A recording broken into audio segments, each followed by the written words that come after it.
नमस्कार, मी जीवन बोरसे, सहाय्यक पोलीस निरीक्षक, Chalisgaon road police station. Dhule जिल्ह्याचे पोलीस अधीक्षक श्री श्रीकांत दिवरे सर यांनी आम्हाला वेळोवेळी आदेश केलेले होते की पोस्टे हद्दीत घडणारे गुन्हे हे तात्काळ लवकरात लवकर उघडकीस आणावे व लोकांचा मुद्देमाला त्यांना परत करावा. या अनुषंगाने कारवाई करण्यासाठी आम्हाला आदेश दिले होते.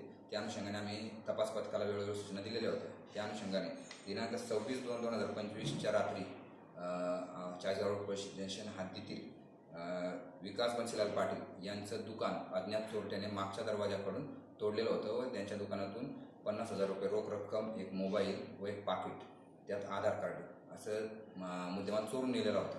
त्या अनुषंगाने माझ्या DB पथकाने तात्काळ तपास सुरू केला आणि CCTV, तांत्रिक विश्लेषण आणि गोपनीय माहितीच्या आधारे त्यांना माहिती मिळाली की सदरचा गुन्हा हा जावीद अब्दुल रहमान खान व 29 वर्ष, राहणार मिसबा मशीदजवळ अंबिकानगर, धुळे याने केला आहे.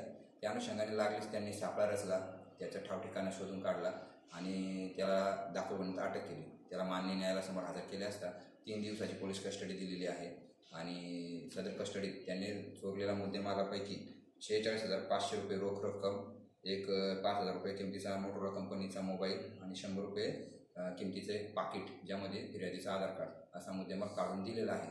दाखल गुन्ह्याचा तपास हा पोलीस कॉन्स्टेबल पाथरवट करीत आहे. सदरची कामगिरी ही माननीय पोलीस अधीक्षक श्री श्रीकांत दिवरे सो, माननीय अपर पोलीस अधीक्षक श्री किशोर काळे सर, माननीय उपविभागीय पोलीस अधिकारी धुळे शहर राजकुमार उपासे सर यांच्या मार्गदर्शनाखाली चाळीसगाव पोलीस स्टेशनने केलेली आहे. धन्यवाद.